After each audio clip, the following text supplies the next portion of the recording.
믿음방패TV 함용식입니다. 오늘은 이번 부정선거 관련 의혹에 대해서 법률을 좀 찾아봤습니다. 먼저 민병욱 의원의 페이스북 글을 살펴보겠습니다. 사전투표에 찍혀있는 QR코드에 전과와 병력, 납세, 이메일, 학력, 재산 등 개인정보가 들어있다면 세상이 뒤집어지지 않겠습니까? 국민 500만 명의 개인정보가 QR코드를 만드는 사전선거 관리 시스템에 들어있다는 사실을 아셨습니까? 들어있는 정보는 성명, 주민등록번호, 주소, 전화번호, 이메일, 등록 기준지, 전과, 병역, 학력, 납세, 교육 경력, 재산입니다. 개인정보는 1월 중순에서 3월 중순에 모두 서버 입력이 끝났습니다. 이번 선거에 관한 모든 정보를 담는 서버는 광주에 있는 정부 통합센터에 설치되고 백업은 대전 통합센터에서 수행해야 하나 이번에는 과천 소재 중앙선관위 내부에 설치됐고 백업 서버는 서울 종로 서울사무소에 설치됐습니다. 이유는 보안입니다. 광주 정부 통합센터 이용을 피한 이유는 그곳의 보안 규정이 까다롭고 엄격하기 때문입니다. 이번 개표를 감쪽같이 수행하는 데 필요한 서버, 네트워크, 노트북 등 3가지 임차 사업은 각각 3회사에 낙찰됐는데 그 투찰률이 100%, 99.981%, 99.991%입니다. 냄새가 풀풀 납니다.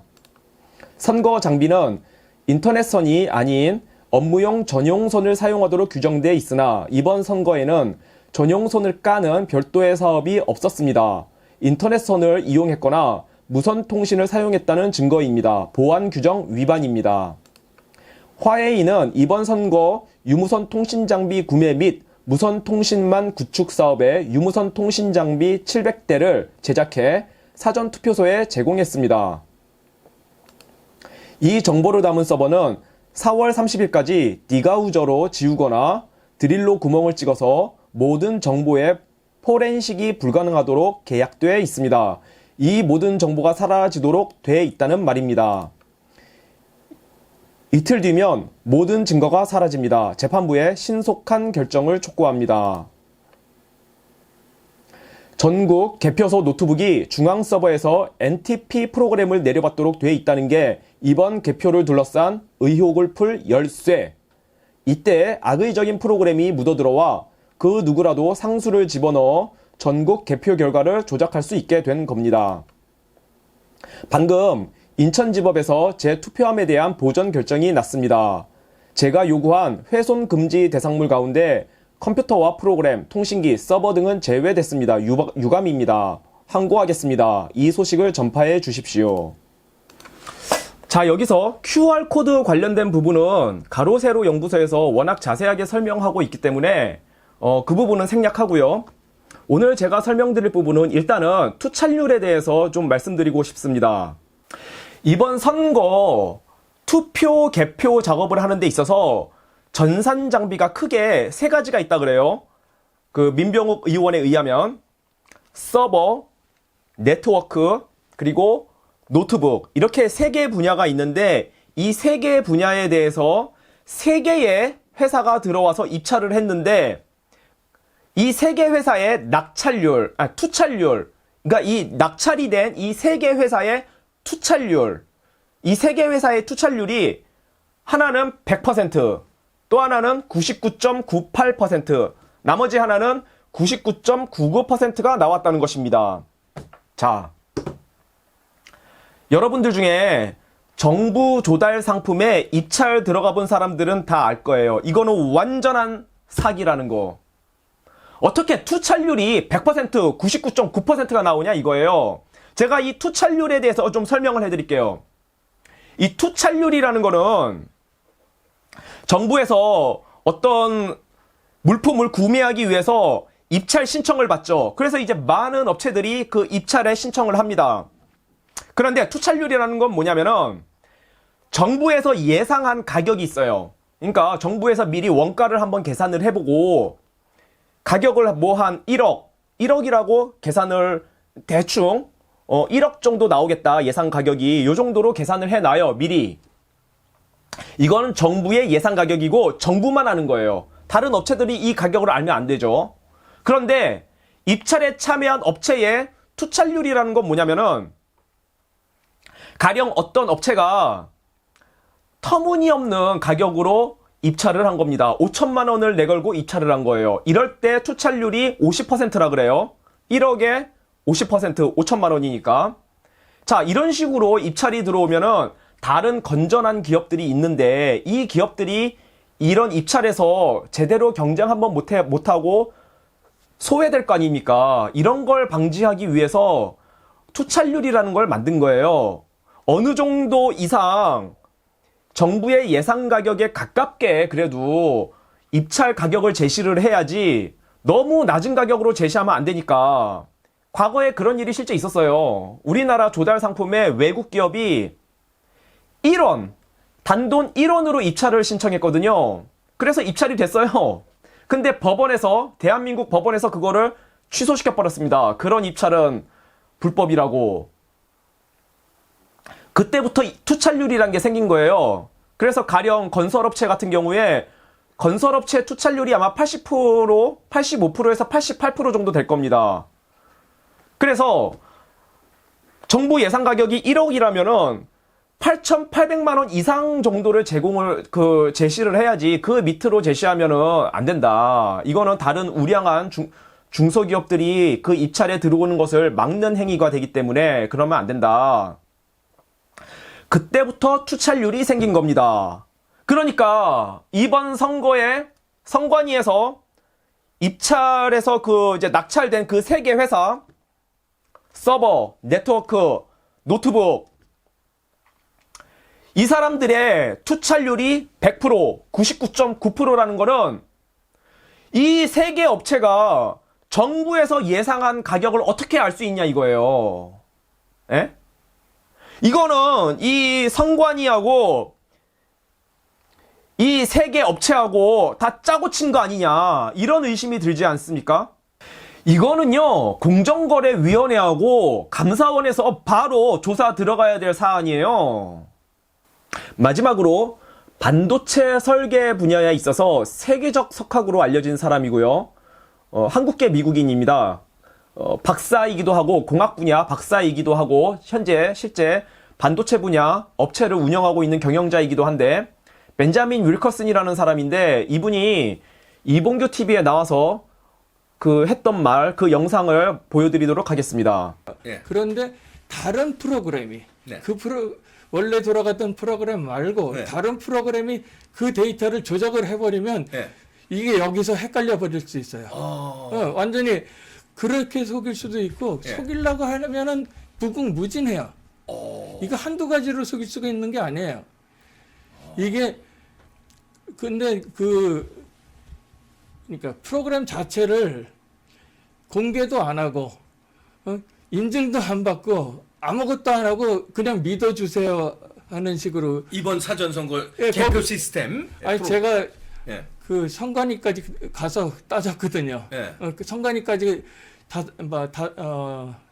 5명인가 4명인가 가서 이렇게 1대1로 면담하면서 네. 따질 수가 있어요. 예. 거기 가서 왜 그렇게 하게 되면 니네들이 프로그램을 다 짰다고 그러는데 프로그램 짠 사람에 따라서 알고리즘이 어떻게 해냐에 따라서 이래도 되고 저래도 되고 바꿀 수가 있는 건데 그것을 왜 보여주질 않느냐. 그렇지. 공개해야지 그거.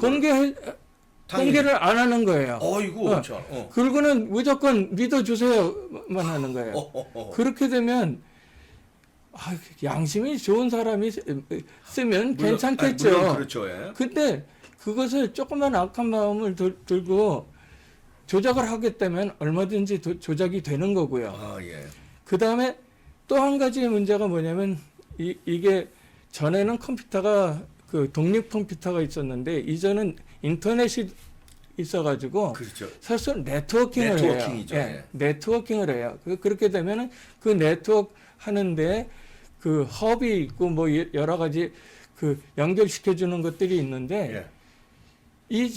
이것들이 화웨이 제품이에요. 또 그러니까요. 이거. 화웨이 제품이라는 게 이게 백도어가 들어가가지고 네. 완전히 여기에서 나온 결과를 네. 1초도 안 걸려서 중국에다 보낼 수도 있고 그렇게 되는 거예요. 반대로 중국에서 1초도 안 걸려서 한국으로 예, 볼 예, 수도 있고 예. 개입이 될 수 있고. 아하. 제가 미국 IBM에서 CPU를 회로 설계를 했는데 IBM에서 회로 설계를 하셨어요. 예, 한 컴퓨터 10년, 하드디스크. 예. 아니야. CPU 자체 회로. 예, CPU 회로를 설계를 했어요. CPU 회로 자, 이 벤자민 윌커슨 이분이 5명을 구성해서 선관위에 가서 따졌다는 거 아니에요. 그 QR코드 관련된 프로그램 그 소스를 공개해라. 왜냐면은 혹시 누군가 악의적으로 그 프로그램을 조작하면은 이 선거 조작 부정이 일어날 수 있으니까 그 프로그램 소스를 공개하라고 따졌다는 거예요. 근데 선관위에서 공개하지 않았다는 겁니다. 그냥 우리를 믿어달라고 하면서. 자, 이와 관련해서 제가 법규를 좀 찾아봤어요.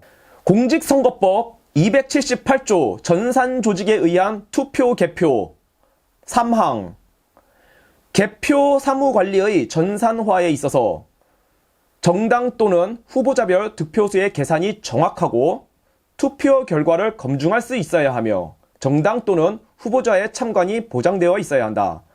4항 중앙선거관리위원회는 투표 및 개표 사무관리를 전산화하여 실시하고자 하는 때에는 이를 선거인이 알 수 있도록 안내문 배부, 언론 매체를 이용한 광고, 기타의 방법으로 홍보하여야 하며 그 실시 여부에 대하여 국회 교섭단체를 구성한 정당과 협의하여 결정하여야 한다. 자, 공직선거법이 그렇게 말을 하고 있잖아요. 이 투표 결과를 전산화했을 경우에 그 투표 결과를 검증할 수 있어야 된다고. 그리고 그 전산화했을 경우에는 투표 개표를 전산화했을 경우에는 그 전산한 내용에 대해서 선거인이라는 우리 일반 시민들 말하는 거예요. 선거로 투표한 사람들. 선거인들에게 그 내용을 충분히 설명을 해야 된다고. 법규가 그렇게 말하고 있지 않습니까? 아니, 근데 왜 이번 투개표에 사용된 서버와 네트워크 통신 장비와 노트북을 5월 1일까지 다 디가우징을 해서 포렌식을 못하도록 디가우징을 해서 그 업체에 반납해야 하냐는 거예요. 이거는 공직선거법 278조 투표 후에 검증을 할 수 있어야 한다. 이 규정을 어기는 거 아니에요. 그리고 벤자민 윌커슨 박사가 5명을 대동해서 선관위에 가서 따졌잖아요. 그 프로그램 소스를 공개해라. 이거 누가 조작할 수 있으니까 소스를 공개해라. 근데 공개 안 한 거는 방금 설명해 드렸던 공직선거법 278조 3항 투표 결과를 검증할 수 있어야 한다.